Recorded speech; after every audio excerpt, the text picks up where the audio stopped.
Good morning, everybody. Happy Saturday. Welcome into another edition of the Big Man on Campus Sports Betting Podcast. I am the Big Man on Campus, and I welcome you in here on a Saturday, Memorial Day weekend. Decided to come on. I know a lot of people are home. I know a lot of people are looking to cash in on some MLB. We got a big card, so why not break it down, right? We'll be on for about an hour or so, maybe a little less, breaking down all the games. We'll get to some Bucks, Raptors, maybe at the end as well.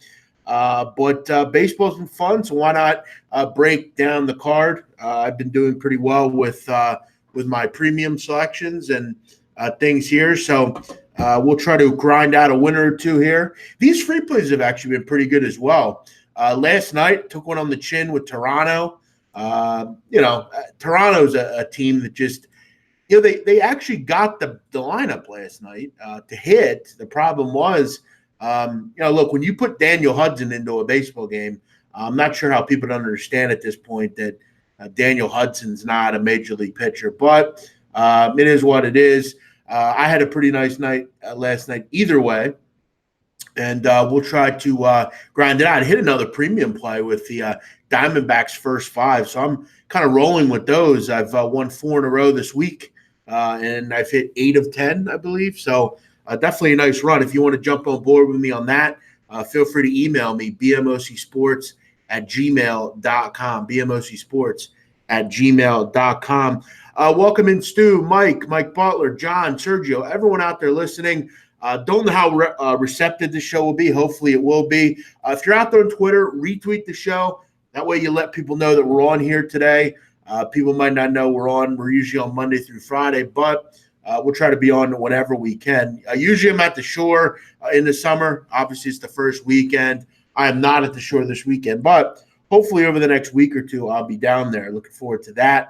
So if you're on Twitter, please do me a favor and hit the retweet button when you see this link. It is greatly appreciated. All right, let's jump into the games here. If you have any questions, feel free to throw them on the chat box today, and we'll get after it. First game, going to go in rotation order. We're going to take a look at the Cubs and Reds. This was a tough luck loss if you had this Cubs team yesterday. Big number they were laying. I think they were laying 180. They take a 5-4 lead in the bottom of the 8th and then give it up in the 9th. Eugenio Suarez. I'll tell you what, this Reds team has really hurt people seemingly late in games. You look at a couple that I was on, well, actually one that I was on, that under last week, where they scored a few runs in the 9th inning in that brutal beat in that under, which was actually featured on Bad Beats, if you didn't see it. This Reds team, they're pretty decent in late games because they have a good bullpen, and they don't seemingly give up. They're always swinging. They're always swinging for the fences. You look at this game, I didn't have much on it. The only reason I didn't, you look at the weather report out in Chicago today, windy, 15 miles an hour, blowing, I believe, out to left field. So, it's definitely windy in Chicago today. Anytime you see that, I'm generally not real interested in the game. I don't like betting on Reds games, to be real honest with you. Like I said, I've had some tough beats with this group. Look, I think on paper, I think Darvish is starting to pitch a bit better, but I don't have much on it just because of the weather issues and the fact that it is going to be quite windy. I don't know really how you call this game from that standpoint. So for me, Cincinnati Reds Cubs will be pretty much a pass. A, because I really don't like Reds games, and B, I like the under, but I don't really want to get involved with a Cubs team under the number right now. So for me, this game's going to be a total pass, Reds and Cubs. Next one, we get the Nationals and Marlins. Nationals laying a big number here, 220. Total is 9. Alcantara against Corbin. Look, I mean, it's the same old with the Nationals. Look, if you're laying these big numbers – with the Nationals. Look, if you're laying big numbers in general in baseball, if you're laying 220, 230, 180, I mean, and let's say you're kind of a new bettor, that's not a strategy that I would continue doing. Either stay away from the game, lay a run line. You really shouldn't be betting these games, especially with – look, if you want to bet a game with a big number, you want to lay, a big number with the Twins today, go ahead. It's not something that I would do, but at least you're getting a team that could tie a game down late. You're getting a team that could score a lot of runs. Washington does nothing at all to warrant laying this kind of number. And I want to break this down. If you're laying these prices, this year the Nationals have been a favorite of 175 or more 6 times. In those 6 games, they've only won 1 time, and they've cost their backers 8.7 units of profit. So if you bet all 6 games for $100, you're down almost $900 betting this trend. This team just blows games late. It's that simple. They have good pitching. Corbin, Scherzer, Strasburg. They have guys that can pitch well for 5 or 6 innings. The problem is, most of the time, they're not going a full 9. This bullpen comes in. It doesn't matter what the score is. This bullpen will make it interesting. They have the worst bullpen ERA in the major leagues by a wide margin. The ERA for the Nationals bullpen is over 7. They have 10 blown saves. They're horrific. They are one of the worst bullpens I've seen. They have a whip at 1.65, a bullpen whip at 1.65. Horrific. Here's the good thing about this game, though. Marlins aren't much better. So you have to figure Corbin goes somewhat deep into this game. But again, I'm not – the only way I'd look to this game would be maybe a first 5, but I don't think there's much there. I'm not interested in taking Washington at this kind of price or on a run line. They're a team I'm probably not going to bet much this year. It's just that simple. I think I might have bet them once or twice early in the year, and I've found a way to skate out of it. But, yeah, I'm not looking to do it long term. You look at Corbin, he's going about 6 2/3, which is pretty good, but you're still going to have that opened up bullpen. Last night, 12-10. So, high-scoring game. It was a fun game, 29 hits. There were even 18 guys left on base, so it could have been a higher scoring game. Another pass for me early on here. Thanks to everyone for checking out the show. Spontaneous. Decided last night I was going to do it. So do me a favor, if you can, retweet the show. That way people, if they don't know it's on, they get a chance to see it. Let's move on to another game. This is a game that I was on last night, and I had a real good success with it. It was Arizona and San Francisco. And the reason for my play last night was I'm betting against Pomerantz. Pomerantz is not a good pitcher. He's had major issues against left-handed hitters, and there's a lot of big-time left-handed hitters for the Diamondbacks. You look at today. I'm not as bullish on it today, but I do like the D-backs again. Look, anytime I can get the Giants as a favorite, I have interest. Because they're horrific. They can't hit. You look at this year, 10-16 at home, hitting .204. This lineup is trash. Plain and fucking simple. This lineup is not good enough. They have too many big contracts. Bruce Bochy's in his last season. It's a throwaway year for the Giants. It's that simple. They have to find a way to shed some of these big contracts. They got to start over, and they got to rebuild. You look at their pitching. It's not great. And you look at Suarez, guy pitching today. He continues to have control issues. He had control issues last year. I bet against him a lot last year. This year, look at his first start, 4 walks in that game. He continues to have issues. And I am worried today, if I'm a San Francisco fan, Arizona kill left-handed hit pitchers. 274 this year for Arizona against lefties. Last night they kind of broke out. They had a little bit of a funk. They hadn't been scoring a ton of runs, but last night they jumped out. 18 runs, 21 hits on fire last. They should have a good opportunity here to score more runs. Suarez, control issues. If you're patient today, you should have some success here if you're Arizona. So, the only kind of concern I have is Taylor Clark. Taylor Clark going today for Arizona. He's taking the spot of Zach Godley in the rotation. He was actually good in his first start against Tampa. I guess kind of the reason I have concerns with Clark is generally these kids come in, they have pretty good first starts, but then you kind of get some tape on them and you figure them out. Look, Bruce Bochy's a good enough coach where he's going to highlight some of the issues that Clark has. You look at Clark down in AAA, down in Las Vegas, he struggled. He's got an ERA over 7, but I think it's a little magnified. If you know anything at all, and I don't know a ton about minor league baseball, one thing I do know is the place that they play, Las Vegas, the Aces, that stadium, it is prone to being a hitter's park. But he's really struggled down there. But again, this is not the lineup that you're going to have to worry a ton about. If you're Clark, I don't know that you could ask for much of a better play a game tonight against a team. San Francisco is not a good lineup, but this is a big ballpark, so you're going to have an opportunity to pitch pretty well here. As far as the first 3 games, this is definitely one I'd get involved with. I think the Diamondbacks, this is a good lineup. This should be a good pitcher to have success against in Suarez. And I think Clark can give them some good innings. This could get interesting late. Wouldn't hate an over in this game. But I definitely like a smaller play on the Diamondbacks. That's definitely a play that I'll give out here as a free play. Wasn't a good enough play to come back with a game after game, but I definitely like it.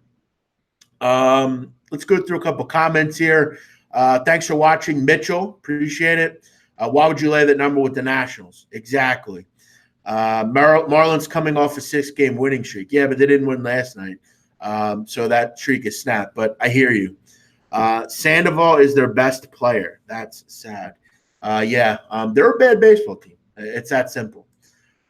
All right, let's move on here. We're going down the rotation. If you're playing along at home, I believe we're in our 4th game. And it's the Brewers and the Phillies. I actually watched this game last night at the barbershop. I was over there for a while, and I was watching this game on the screen there. By the way, I want to say quick something about barbershops. I have 3 major things. When you're a male, there are 3 things that you must do to be not a male, but a male that I would hang out with. First of all, if you're a male, I don't care what age you are, if you're a male and you go and get a woman to cut your hair at a salon, you got to fix yourself. Look, now I want to make this clear. If you go to a barbershop and there's a dope-ass woman barber, nothing wrong with that. But if you're a male and you go to a salon to get your hair cut, you need to relook at your life. It's not good enough. You're not living the right way. A woman at a salon works at a salon. She cuts women's hair. She doesn't cut male's hair. She doesn't cut and do, shape ups and, have you looking right. You just shouldn't be doing it. You should not be going to a salon to get your hair cut. And I don't want to hear, I heard Brandon Walker. Shout out Brandon Walker. I know he goes to a salon, and I'm going to call him out for it. He says that he'd rather have a pair of tits on his shoulder than a dude. Okay, fair enough. But again, when you're going to the barbershop, a barbershop is an experience. It's not I use the barbershop I allot almost 2 hours every week to go to the barbershop. And people might think I'm crazy, but that's what we do. I go down, I chill, we roll some dice, we watch baseball, we talk about basketball, we get into arguments, we play video games. I don't play video games, they do. We gamble, we talk about shit. It's an experience. You can't get an experience at fucking the Lux Lounge salon. You can't do it there. You go in, you get a haircut, you leave. That's not an experience. There's nothing more Americana than getting your haircut at a barbershop. It's that simple. So shout out to the barbershop, the one I go to. It's fun. We have a good time. TVs everywhere. We got machines you can gamble on. We talk about Russell Westbrook and fucking LeBron, and we argue, and that's that. We get in the, people get into fights outside. It's a great fucking time.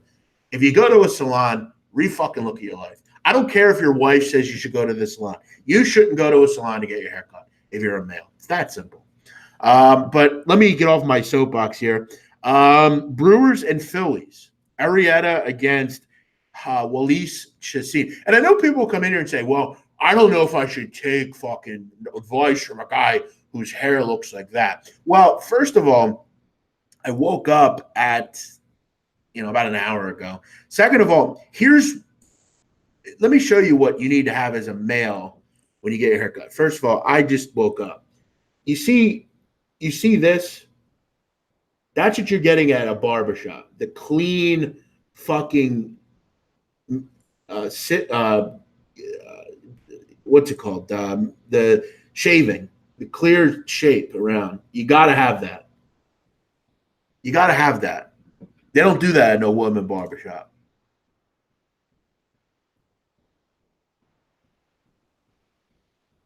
You got to get the right fades. You got to get the right, everything. They don't do that at salons.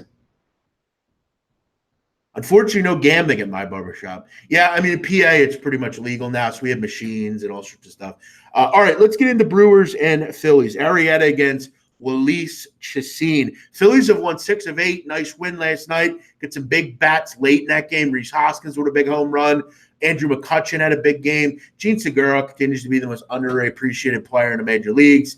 Bryce Harper had a big hit. And look, the bullpen was very good last night. What did I say last night? What have I been saying? Put Vince Velasquez in the fucking bullpen. And they did last night, shored things up. You got to do it. You got to do it. And they did it. I don't have any real trust in either pitcher, but I have a little bit more trust in Arrieta. I really do. I think he's starting to figure it out. If he knows this Brewers team, pitching with the Cubs and now with the Phillies, he's seen this team enough. I'll go back to the Phillies are playing well. I think this is a coin flippy kind of game, but I'll take the nice plus money price with the Phillies. They're playing well right now. I think the total's high. You look at this total. It went from 9 to 9.5 to 10. A lot of people coming in liking the over here. And that's definitely sharper money. Last night, people, the public's not betting this game. So, it's obviously something I'm kind of going to avoid. Obviously, you got to figure it's a game kind of like last night. Last game should have a lot more runs. And that game was, I think it was 4-4 in like the 4th or 5th inning. So that should have a lot more runs. It ended up 6-4. If you had a live bet on the over, that was a pretty tough beat. You should have probably had 12, 13, 14 runs in that game. But at this price, I think it's, if I'm not betting this one, but if you're looking at it, I'm going over every game. So if you're looking at it, I would definitely side with the Phillies here. There's a couple things that you kind of like about it. Obviously, Arrieta's ability to, kind of know this lineup and be okay against this lineup. Plus, anytime I think you get the Phillies at a plus price, I don't think it's a bad bet. Bullpens, I think, obviously, when you look at the numbers, Philadelphia is actually is a better bullpen from a numbers perspective than Milwaukee does. Chassin has been good at home, and that's one of the reasons I felt like this total was a bit too high. I think Arrieta is starting to get out of it. He's actually been good on the road. Both these pitchers' home road splits are good in this game. That's just a surprise to see a total so high. You look at Chassin. 7 of his 10 starts have gone under. 6 of Arrieta's 10 starts have gone under. So you're making money betting unders with these two teams. But the only weird thing is obviously that money to the over. Anytime you see a total move a full run, there's something up there. So lean here on the Phillies. Nothing standoffish. Thank you, Brian. Thanks all of you for watching. Every time I look at the number here on the listeners, we go up about 10 to 15 listeners. So keep retweeting the show. Let people know we're on. You definitely want to kind of build this Saturday show. There's no other shows on. We're the only show. Kind of happy to do it here. The only play really so far that I like is the Diamondbacks, about even money. Let's keep it moving here. We'll keep going down the rotation here. 909, 910, Atlanta and St. Louis. Soroka against Hudson. Totals at 9 here, basically around the 110. Look, you're getting even money. It really depends when you look. You might get a plus 100 or on either. All right, Atlanta playing good baseball. They've won 11 of 14. Atlanta playing some terrific baseball right now. Hitting the ball, pitching's been solid. Bullpen's starting to figure it out. They've won 15 of 23. So they were kind of on a bad run, and then they started to really get it going.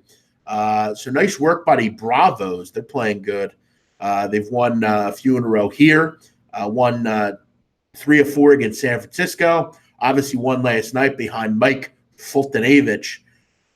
Look, the big story in this game is Soroka on how good Soroka has been. You look at in 7 games this year, Soroka has an ERA at 1.01. Let me say that again. Mike Soroka in 7 starts has an ERA of 1.01. 44 and 2/3 innings. He has 41 strikeouts. He's only given up 1 home run in those 44 and 2/3 innings. He has a whip of .87. And the team is 5-2 when he pitches. Soroka's been awesome.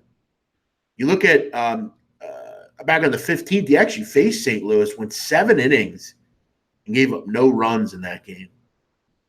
Very good stuff from Soroka right now. Opponents on the year, guys, against Mike Soroka, hitting 159.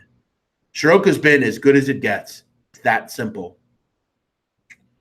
You look at Dakota Hudson, not terrible. It's actually been okay.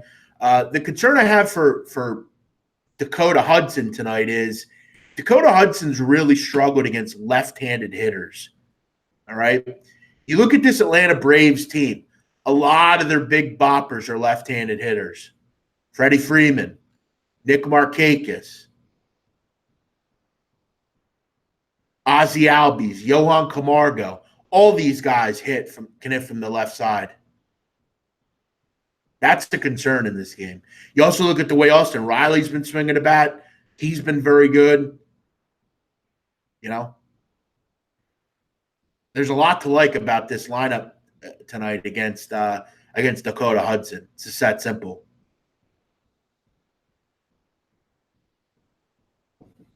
Whether you want to go first half, full game, I like either spot.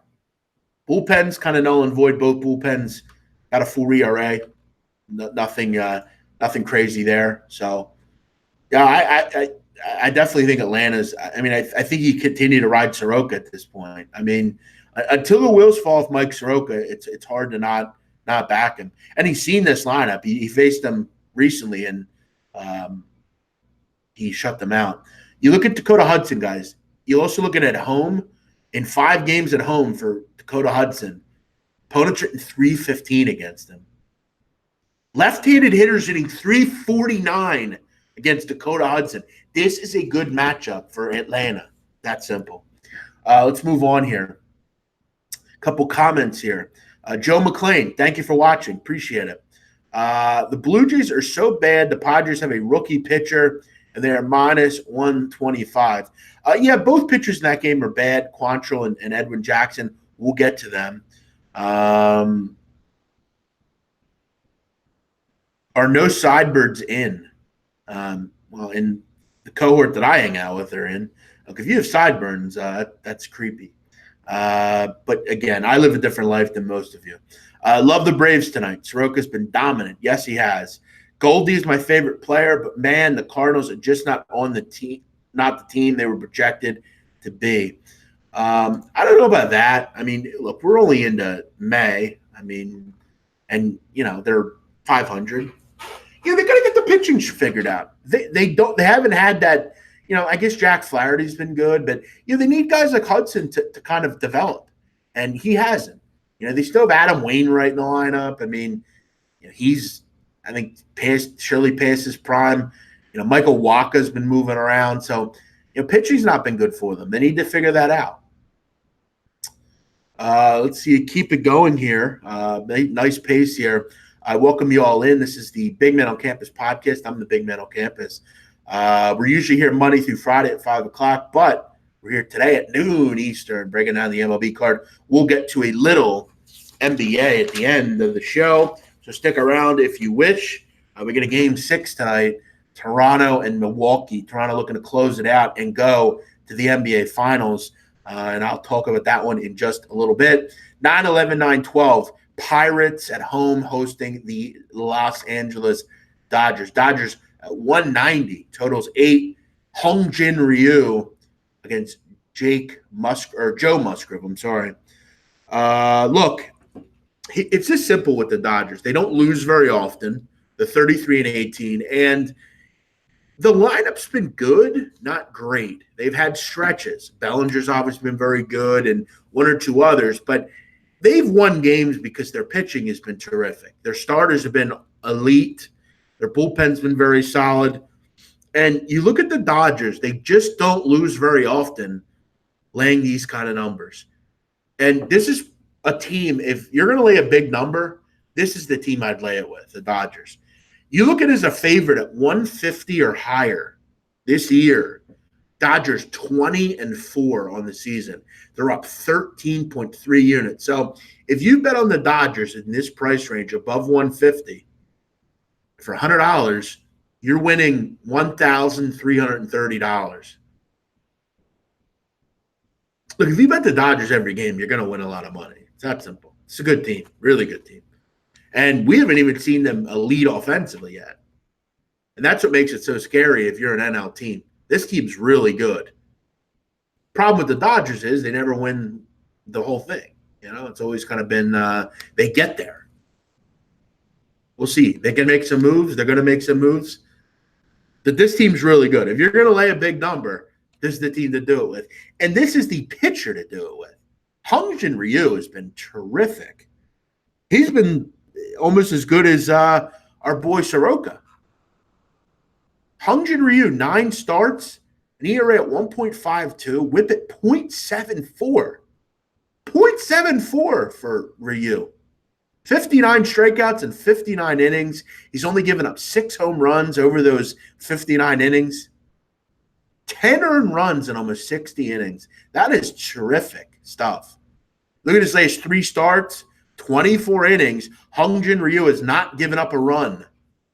Let me say that again. Hyun-jin Ryu has not given up a run over his last 3 starts. He's went 9 innings, 8 innings, and 7 innings. No runs. Hyun-jin Ryu is, look, I'm going to say it. I think right now he is, over the last month, been the best pitcher in baseball. Who's been better than Hyun-jin Ryu? Seriously. Hyun-jin Ryu has been elite. Like I said, over the last month, he has been an elite pitcher. I'd lay the run line here. You're getting a road team laying the run line. Love that. Get the full 9 at-bats. You should be able to get to Musgrove. Musgrove's not pitched well. Musgrove had kind of a nice run, but he's really struggled lately. He's got an ERA over 6 over his last 3. I like this spot for the Dodgers. Ryu's been the best pitcher over the last month in baseball. It's that simple. Him and Soroka have been elite. Another team that's been elite, the Minnesota Twins, which you have to figure that's going to come to a stop it sooner or later. This team always does this. They win a ton of games in May and June, and then they fizzle. Twins laying 240 today against the Chicago White Sox. Big number. A lot of big numbers lately for the White Sox. If you have the balls to do it, you've been making some money. Problem is, I'm not doing it today. Manny Benuelos against Kyle Gibson.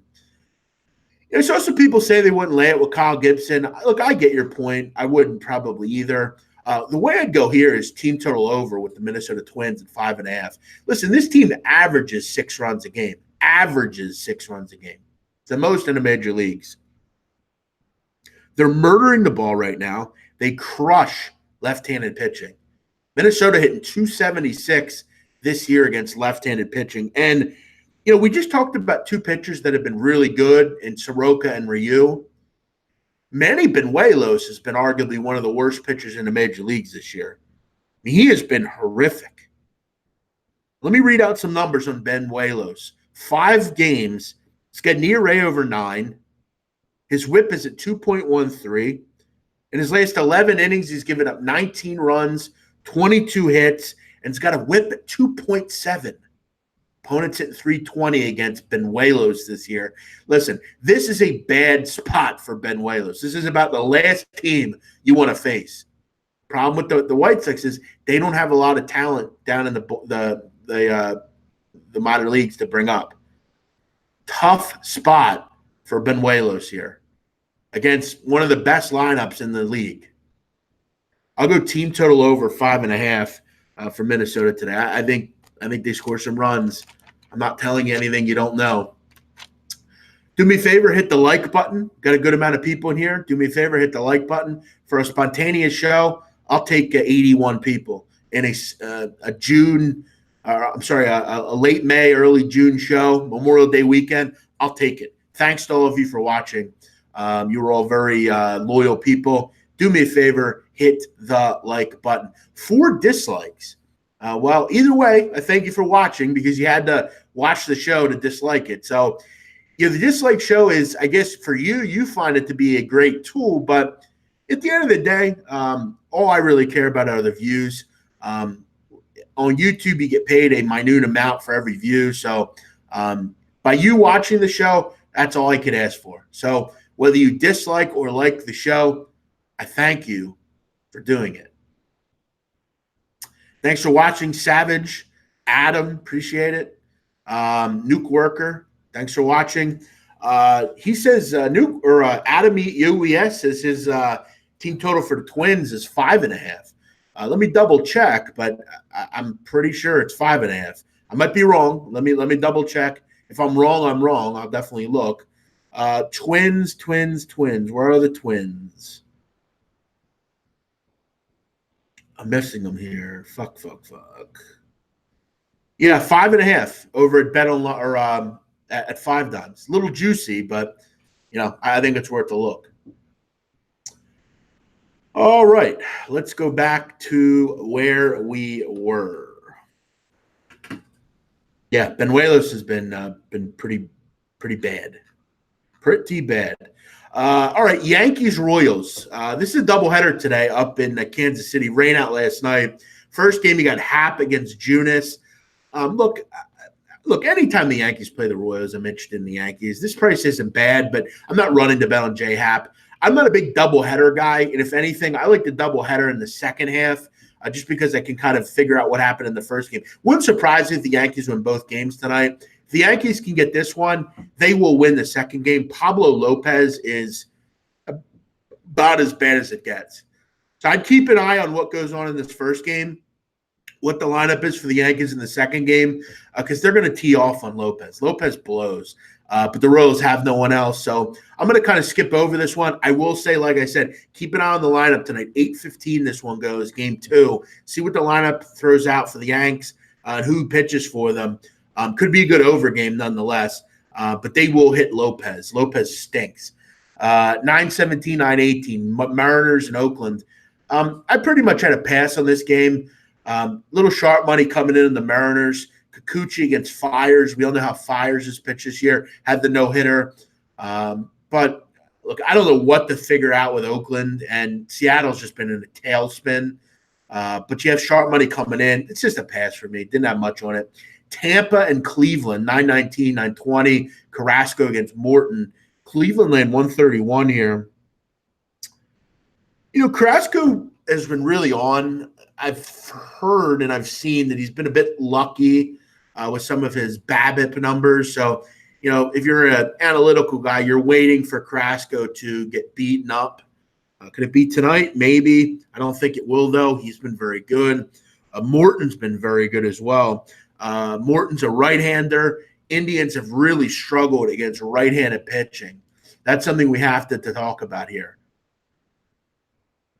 Cleveland's kind of figured it out, but you look at against right-handed pitching, Cleveland hitting 221 this year, not good enough. Slugging 349, not good enough. They're not good against right-handers, and Morton's been really good.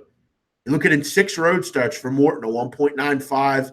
Whip is good. Been real solid on the road. Really been solid in general. 67 strikeouts and 54 innings. You just wish Morton could go a bit deeper in games. He's only going about 5 1/3. You need to see him go a little bit deeper. That's kind of where I would like to see Morton go. Problem with Morton, pitch count. Too many walks. You also look at this number. It's moved up to 8.5, which, not huge, but you look at the ump in this game. Fletcher, one of the good under umps in baseball. A lot of good things in this game as far as the total is concerned. Last night, 3-1, typical Cleveland-Tampa game.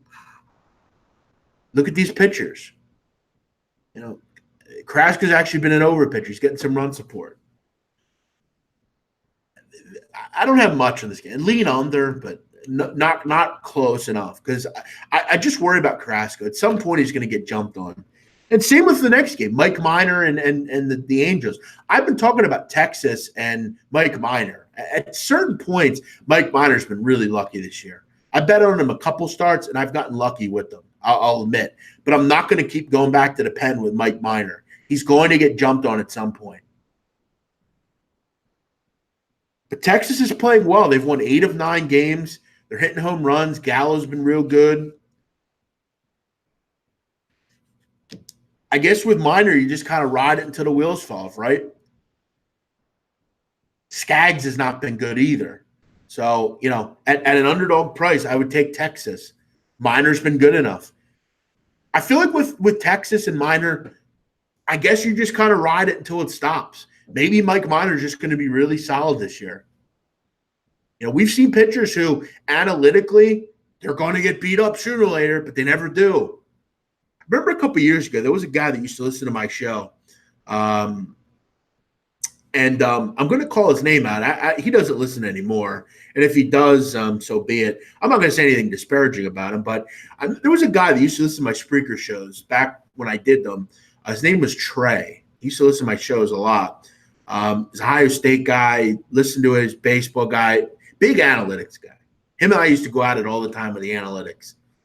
He loves all this WRC and all this stuff. And that's fine. There are people that handicap that way. I'm not saying I don't. I definitely look into it. Some of the stuff I don't care much about. But I remember one year, Ervin Santana, it was a good 3 or 4 years ago.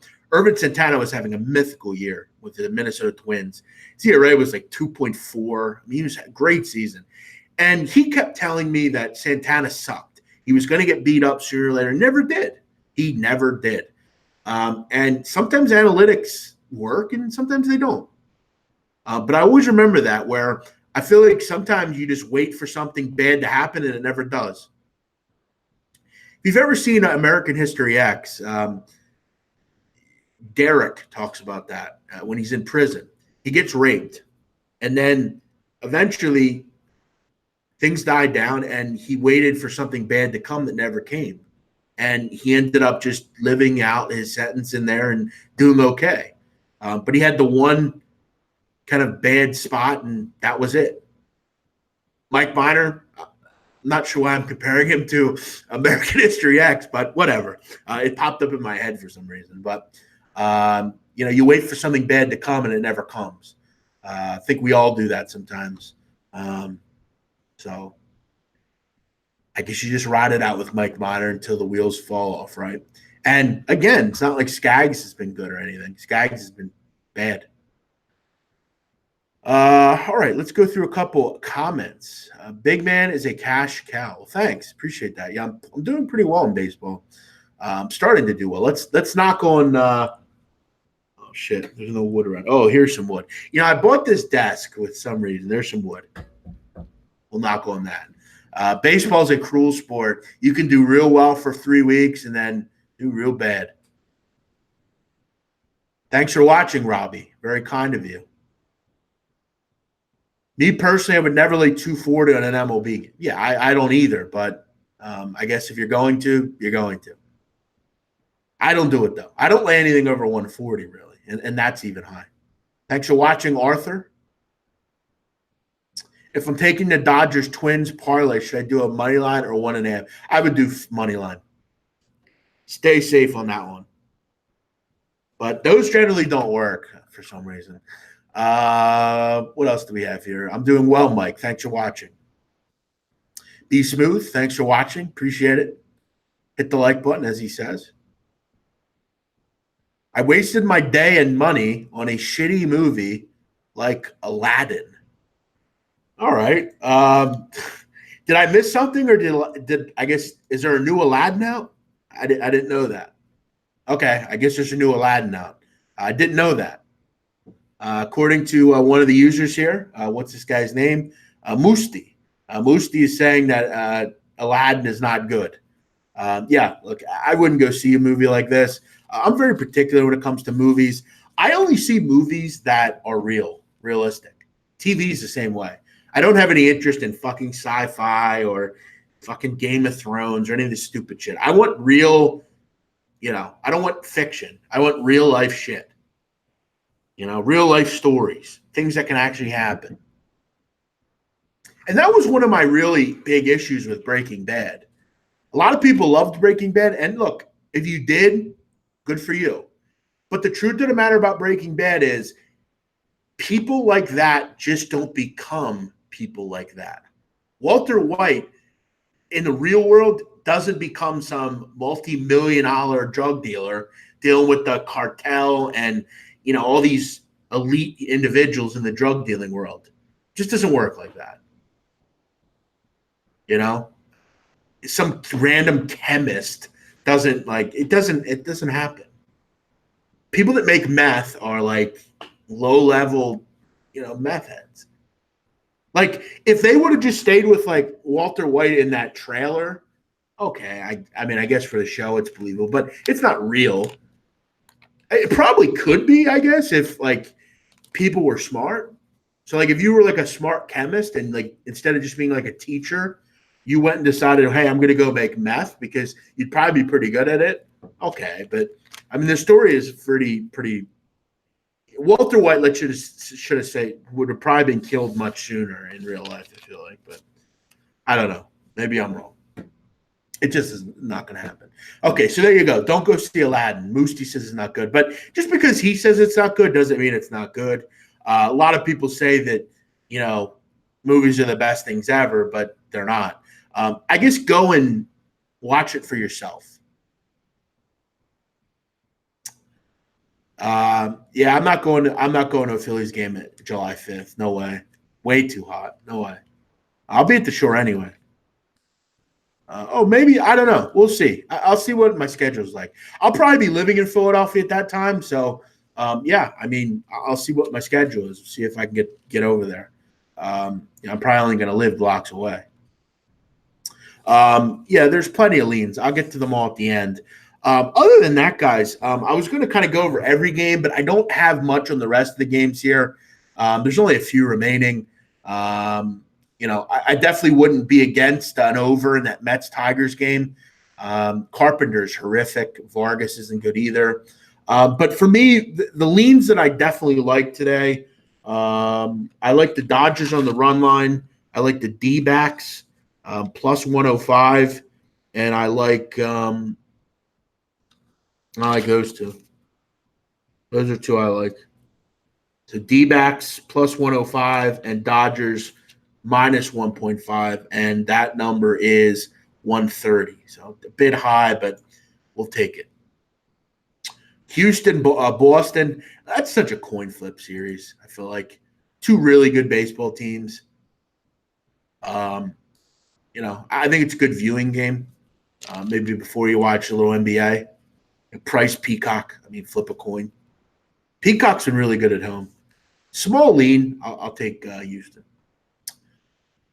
We'll be on for another 5 or so minutes here. If you guys have any questions, whatever you want to talk about, feel free to touch down and say hello. An audiobook, Bernie Gunther by Philip Kerr. Good detective stories with historical backgrounds. I like real life stories also. Yeah. Speaking of real life stories, a good show on ID Discovery, I think it's called. They do a lot of true crime stuff. It's called Homicide City. Really good show. It profiles murders in Philadelphia in the 2000s and the 90s. Very good show. Very good. I'm a big crime guy. Love reading about it. Love talking about it.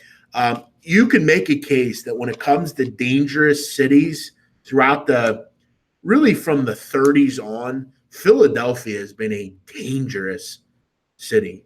Very dangerous. There have been some evil individuals in this area, whether it's criminal organizations, whether it's just murders in general, innocent people. triple murders, quad murders. There was a 10-person murder in the 2000s in Philadelphia, a dangerous, dangerous city from a huge city potential. Not just how many murders they have, but from an over-encompassed situation. Philadelphia has been from the 80s on, very dangerous. A lot of bad individuals in this town. Is that show something like the first 48? Yes, but it's not live. It's really just a recreation of the situation. But what they do is they bring in the actual detectives that work the cases. So they bring in the homicide detectives, they bring in the DA, they bring in family members of the persons murdered. They literally recreate the entire story. Very, very well done. Very well done. All right, let's get to this NBA game. We got one game tonight. Obviously, we're whittling down the year for the NBA. One series has already been decided, and basically the Golden State Warriors are waiting here. They could find out their opponent tonight in the Toronto Raptors. If Toronto can finish it out at home, which, look, Milwaukee, it's your last chance here, Milwaukee. If you lose tonight, obviously the series is over. This game starts at 8:30 Eastern, and Toronto's a 2-point favorite. Total is 212.5. This total was 212 about 40 minutes ago, so a little over money coming in. That's the public betting the over. Public's betting the over. I think the right play in this game is under the number. I said it the night before in Game 5. I would have bet the under, and the under came in. Listen, Game 6 unders are really good. I think they're hitting at like a 61% clip over the last 10 years. These games just mean more. It's that simple. Look, I put this out on Twitter, and I want to bring this up. Okay, you look at the NBA from a regular season perspective. Every single team shot 33% or better from three. In this series, in 5 games, Milwaukee's shooting 30.5% from three. With the amount of threes that they shoot, it's not good enough. It isn't. Their shot selection is not good enough. They have to make some drastic changes tonight. It's that simple. And look, I'll just figure that they're going to continue to shoot poorly. Look, I don't think it's any secret that Toronto's defense is elite. I'm going to say that. I think it's remarkable. I think their defense is really good, really good. I said it before the series, and I'll say it now. They have an elite defensive team. And I don't think it's that, obviously Milwaukee's not shot the ball well, but a lot of it has to do with the fact that Toronto's a great defensive team. They figured out certain things about Toronto or about Milwaukee. Chris Middleton's been non-existent in this series. I mean, outside of George Hill, you haven't seen the same production from Pat Connaughton, Ersan Ilyasova. I mean, Mirotic played 9 minutes the other night. It's not good enough. Needs to play more minutes. I don't know what's going on with that matchup, but it's got to be better. Look, also, if you would have told me Fred VanVleet would pick up the slack that Danny Green didn't give you, I would have told you you're crazy.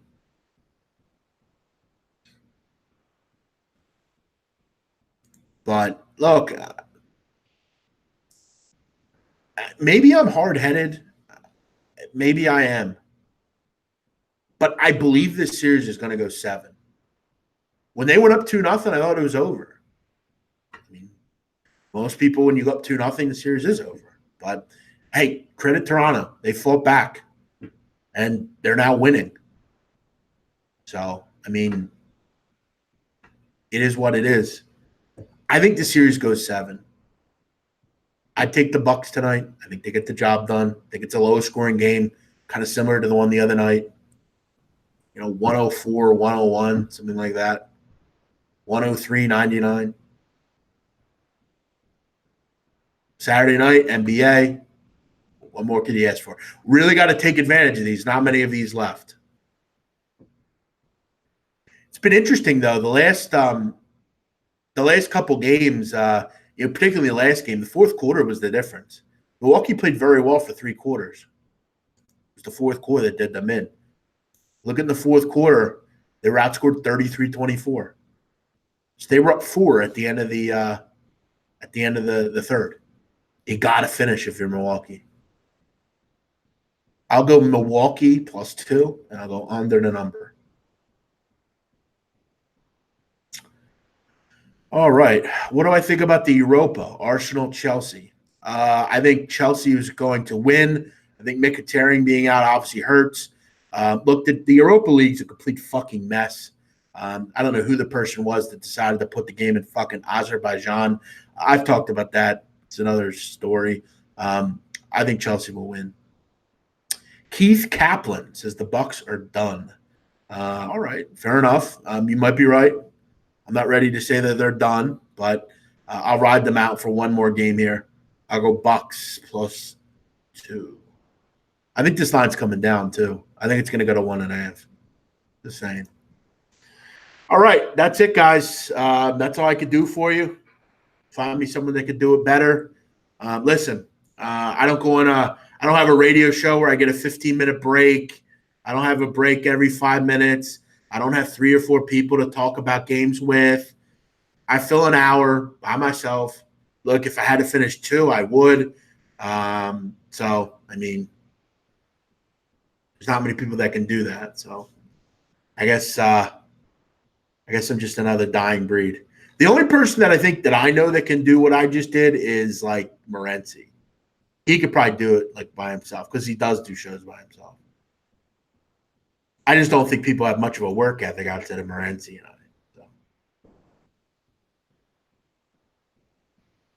Oh, and by the way, I don't make any money for doing this show. So, I guess be that for what it is. Listen, I'm killing my premium plays right now. If you want to join me, I'd love to see you.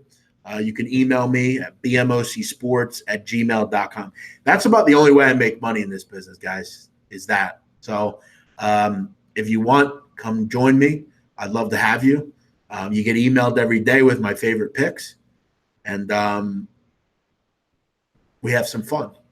I don't win every day. I don't win every month. I don't win every year.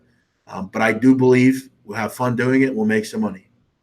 So join me. I don't play these ridiculous numbers. I don't give out you 180 plays. I give you coin flip plays, plus monies, a lot of first fives. We have good fun with it. So if you want to join me, it's very cheap. bmocsports@gmail.com. Join me there. We can have some fun.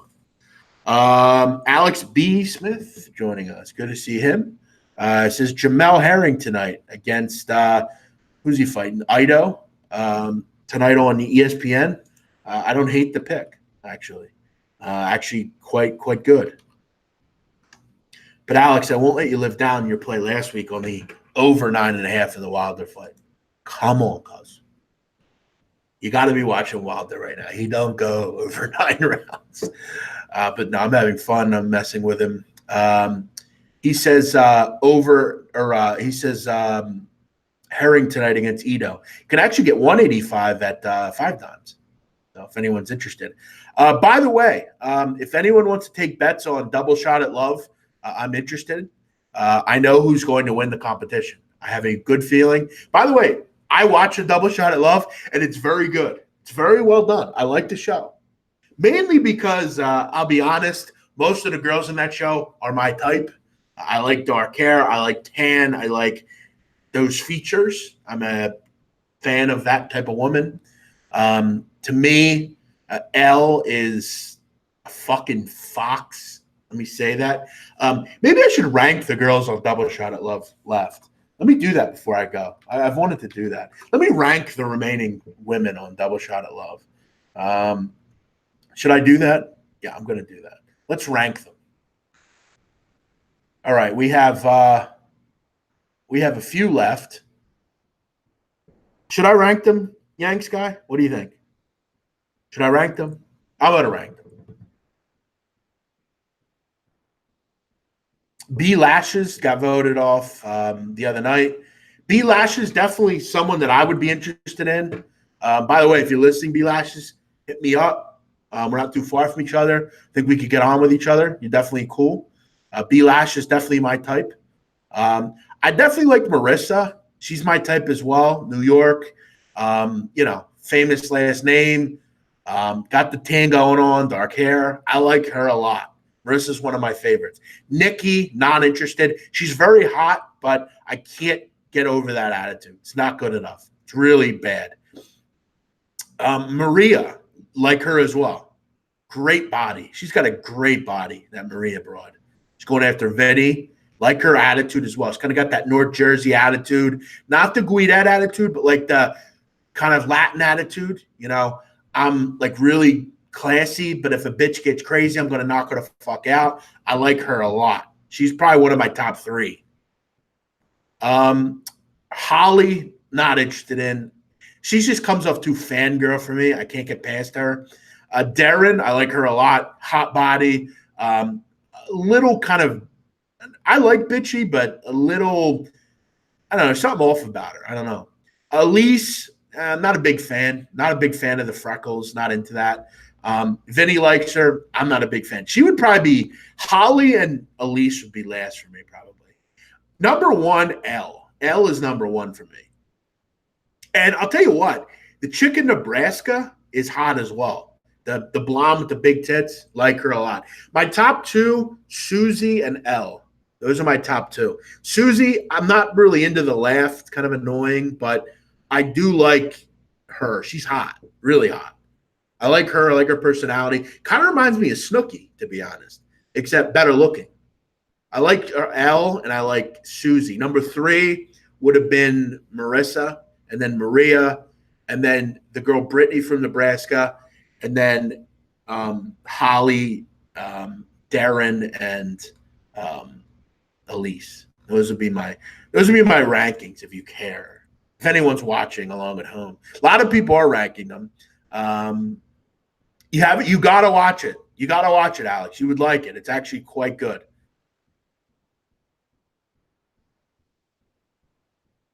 Yanks guy says his top 2 are Maria and Elle. Yeah, look, Elle is, listen, by the way, Elle lives in South Philadelphia, by the way. How about that?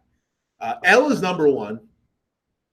Susie's number 2. I just think she's really hot. I like her personality. Plus, she's hot. Again, Maria 3. She's banging. I like the mole. She's banging. Really hot.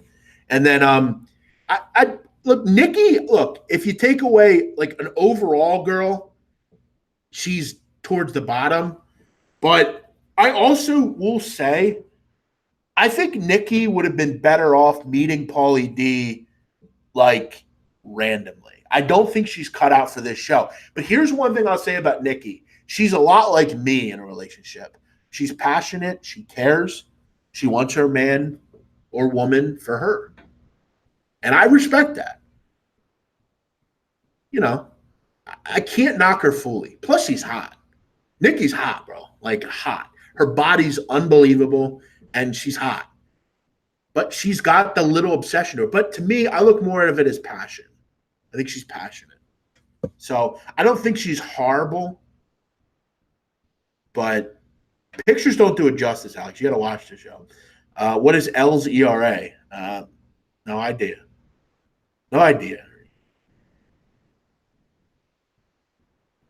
But yeah, I mean, Holly and Elise would be last for me. Not saying they're not cool girls, but and look, none of these chicks I'd say no to if they asked me, but I'm just ranking. So, all right, guys, I'm out of here. You all have a great night. Thanks for checking out the show. I'll be back Monday, 5 o'clock. You can watch the show. Look, again, I don't know how many full-length shows we're going to do here. As the summer months get here, I'll be at the shore and I'll be doing things. So might do quick little videos and figure that out. But other than that, I am not sure what we'll do. You all have a great night. Thanks for watching. Free plays today. We'll go with LA Dodgers in the run line and the Diamondbacks. Thank you, Alex. Same to you. Have a great Memorial Day weekend, everybody. Bye-bye.